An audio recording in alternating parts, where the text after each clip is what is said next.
Hi friends, എല്ലാവർക്കും സ്കോറേജ് മൈലേക്ക് സ്വാഗതം. Okay friends, video എടുക്കാം. MLS പ്രീ സീസൺ മത്സരങ്ങളാണ് ഇപ്പോൾ നടന്നുകൊണ്ടിരിക്കുന്നത്. അതിലാണ് ഇന്റർ മിയാമി FC ഡാലസുമായിട്ട് പരാജയപ്പെട്ടത്. അങ്ങനെ വരുന്ന സമയത്ത് MLS കറക്റ്റായിട്ടുള്ള മത്സരങ്ങൾ വരാൻ പോകുന്നതേ ഉള്ളൂ, അല്ലെങ്കിൽ 2024 MLS സ്റ്റാർട്ട് ചെയ്യാൻ പോകുന്നതേ ഉള്ളൂ. ആ ഒരു കാര്യത്തിലേക്ക് നോക്കുകയാണെങ്കിൽ 2024 വരാൻ പോകുന്ന MLS അല്ലെങ്കിൽ നടക്കാൻ പോകുന്ന MLS ചില റൂൾസിൽ ഒരുപാട് മാറ്റങ്ങൾ വന്നിട്ടുണ്ട്. അതിൽ ആദ്യത്തെ മാറ്റം എന്ന് പറയുന്നത് ഓഫ് ഫീൽഡ് ട്രീറ്റ്മെൻറ്റ് റൂളാണ്. ഓഫ് ഫീൽഡ് ട്രീറ്റ്മെൻറ്റ് റൂളിൽ വന്ന മാറ്റം എന്ന് പറയുന്നത്, സാധാരണ രീതിയിൽ ഒരു പ്ലെയർ ഇഞ്ചുറി പറ്റിക്കഴിഞ്ഞാൽ ഗ്രൗണ്ടിൽ കിടക്കുന്ന സമയം നമ്മളെല്ലാവരും ശ്രദ്ധിച്ചിട്ടുണ്ട്. സാധാരണ ഒരു പ്ലെയറിന് നോർമലായിട്ടുള്ള ഇഞ്ചുറി പറ്റിക്കഴിഞ്ഞാൽ ഇഞ്ചുറി പറ്റിയ പ്ലെയർ അവിടെ കിടക്കുന്നുണ്ടോ, പക്ഷേ റെഫറി കളി സ്റ്റോപ്പ് ചെയ്തിട്ടുണ്ടാവില്ല. അതിലൊരു കാര്യമുണ്ട്. കാരണം 15 സെക്കൻഡ് അല്ലെങ്കിൽ അതിനേക്കാളും കൂടുതൽ ആ ഒരു ഇഞ്ചുറി പറ്റിയ പ്ലെയർ അവിടെ കിടക്കുകയാണെങ്കിൽ മാത്രമാണ് റെഫറിക്ക് കളി സ്റ്റോപ്പ് ചെയ്യാനുള്ള ഒരു സംഭവം ഉള്ളത്.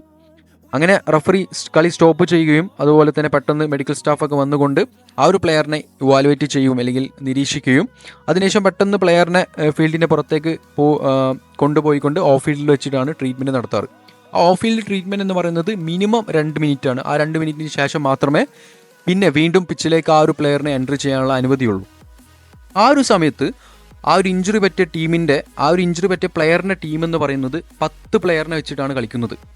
തീർച്ചയായിട്ടും ആ ഒരു 2 മിനിറ്റ് എന്ന് പറയുന്നത് ഓപ്പോസിറ്റ് ടീമിന് വളരെ പോസിറ്റീവായിട്ടുള്ള മിനിറ്റുകളാണ്. കാരണം എത്രയും പെട്ടെന്ന് ഒരു അറ്റാക്ക് നടത്തിക്കൊണ്ട് ഗോൾ അടിക്കാൻ പറ്റുന്ന ഒരു ചാൻസാണ് ആ ഒരു സമയം എന്ന് പറയുന്നത്. അപ്പം അത് വളരെ നെഗറ്റീവായി കണ്ടുകൊണ്ടാണ് MLS പുതിയൊരു നിയമം കൊണ്ടുവന്നിട്ടുള്ളത്. അങ്ങനെ 2024 MLS വരാൻ പോകുന്ന ആ ഒരു പുതിയ റൂളിന് പറയുന്ന പേരാണ് ടൈംഡ് സബ്സ്റ്റിറ്റ്യൂഷൻ റൂൾ എന്നാണ് പറയുന്നത്. ആ റൂൾ പറയുന്ന ഇത്ര മാത്രമാണ്: അങ്ങനെ ഏതെങ്കിലും ഒരു പ്ലെയർ ഇഞ്ചുറി പറ്റിക്കൊണ്ട് 15 സെക്കൻഡോ മുകളിൽ കിടക്കുകയാണെങ്കിൽ റഫറി ഉടൻ തന്നെ കളി നിർത്തും. അങ്ങനെ വരുന്ന സമയത്ത് 10 സെക്കൻഡിനുള്ളിൽ ആ ഒരു പ്ലെയറിനെ, ഇഞ്ചുറി പറ്റിയ പ്ലെയറിനെ സബ് ചെയ്യപ്പെടാം. അങ്ങനെ 10 സെക്കൻഡിനുള്ളിൽ സബ് ചെയ്യപ്പെടുകയാണെങ്കിൽ ആ പകരക്കാരനായി വരാൻ പോകുന്ന പ്ലെയറിന് എത്രയും പെട്ടെന്ന് കളിക്കളത്തിൽ ഇറങ്ങാനും കളിക്കാനും സാധിക്കും. ഇനിയൊരു പക്ഷേ ആ ഒരു പ്ലെയറിന്, ഇഞ്ചുറി പറ്റിയ പ്ലെയറിന് 10 സെക്കൻഡിനുള്ളിൽ കളിക്കളം വിടാൻ സാധിച്ചില്ല എന്ന് വെക്കാം. അങ്ങനെ വരുമ്പോൾ പകരക്കാരനായി വരാൻ പോകുന്ന പ്ലെയറിന് 60 സെക്കൻഡ് കളിക്കളത്തിൻ്റെ പുറത്ത് ഹോൾഡ് ചെയ്തതിന് ശേഷം മാത്രമേ കളിക്കളത്തിലേക്ക് ഇറങ്ങാൻ പറ്റുകയുള്ളൂ. അങ്ങനെ വരുന്ന സമയത്ത് ആ ഒരു 60 സെക്കൻഡ് ഇഞ്ചുറി പറ്റിയ പ്ലെയറിൻ്റെ ടീം എന്ത് ചെയ്യേണ്ടി വരും? 10 പ്ലെയേഴ്സിനെ വെച്ച് കളിക്കേണ്ടി വരും. എന്ന് വെച്ചാൽ നമ്മൾ ആദ്യം പറഞ്ഞതുപോലെ തന്നെ 2 മിനിറ്റ് കളിക്കുന്നിടത്ത് ഇപ്പോൾ 1 മിനിറ്റ് കളിക്കേണ്ടി വരും. അത് ടീമിൻ്റെ പെട്ടെന്ന് സബ് ചെയ്യാൻ പറ്റാത്ത അവസരത്തിൽ മാത്രമാണ് ഇങ്ങനെ വരാൻ പോകുന്നത്. അല്ലാന്നുണ്ടെങ്കിൽ എത്രയും പെട്ടെന്ന് സബ് ചെയ്തിട്ട് എത്രയും പെട്ടെന്ന് പകരക്കാരന് കളിക്കളത്തിൽ ഇറങ്ങി കളിക്കാവുന്നതാണ്.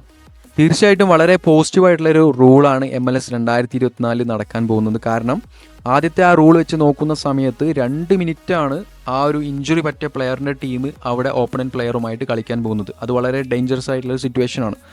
അതിനെ മറികടക്കാൻ വേണ്ടി വന്ന ഈ ഒരു ടൈംഡ് സബ്സ്റ്റിറ്റ്യൂഷൻ റൂൾ എന്ന് പറയുന്നത് വളരെ പോസിറ്റീവായിട്ടുള്ള ഒരു കാര്യമാണ്. ഈ ഒരു റൂളിനെ കുറിച്ച് നിങ്ങൾക്ക് എന്തെങ്കിലും അഭിപ്രായം ഉണ്ടെങ്കിൽ അതും കമൻറ്റ് ചെയ്യാൻ മറക്കരുത്. കമൻറ്റ് ചെയ്യുക തീർച്ചയായിട്ടും. പിന്നെ MLS വരാൻ പോകുന്ന രണ്ടാമത്തെ മാറ്റം എന്ന് പറയുന്നത് വാർ അനൗൺസ്മെൻറ്റ് ഉണ്ടായിരിക്കും 2024 MLS. അത് തീർച്ചയായിട്ടും വ്യൂവേഴ്സിനും അതുപോലെ തന്നെ ഫാൻസിനും കാണാൻ സാധിക്കും. പിന്നെ മൂന്നാമത്തെ ചേഞ്ചസ് എന്ന് പറയുന്നത്, സാധാരണ ആദ്യത്തെ ഹാഫിൻ്റെ 45 മിനിറ്റും അതുപോലെ തന്നെ രണ്ടാമത്തെ ഹാഫിൻ്റെ 45 മിനിറ്റും അങ്ങനെ 90 മിനിറ്റാണ് സ്കോർ ബോർഡിൽ ടൈം ഇങ്ങനെ കൗണ്ട് ചെയ്ത് കാണിക്കുക. ഇനി വരാൻ പോകുന്ന MLS 2024 MLS എക്സ്ട്രാ ടൈമും കൂടി അതിനോടൊപ്പം കാണിക്കും എന്നുള്ളതാണ്. ഇങ്ങനെ ഈ ഒരു 3 ചേഞ്ചസ് ആണ് 2024 MLS അവർ കൊണ്ടുവരാൻ പോകുന്നത്.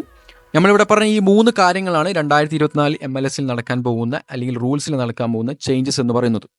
ഓക്കെ ഫ്രണ്ട്സ്, ഈ വീഡിയോയുടെ അവസാനിപ്പിക്കാൻ പോവുകയാണ്. അതുപോലെ തന്നെ നമ്മുടെ ചാനൽ ഇഷ്ടപ്പെട്ട് കഴിഞ്ഞാൽ തീർച്ചയായിട്ടും സബ്സ്ക്രൈബ് ചെയ്യുക. അതുപോലെ തന്നെ വീഡിയോ ഇഷ്ടപ്പെട്ടെങ്കിൽ തീർച്ചയായും ലൈക്ക് അടിക്കുക. ഓക്കെ ഫ്രണ്ട്സ്, ബബ്ബ, ഇറ്റ്സ് മീ സ്കോറസ്മായി.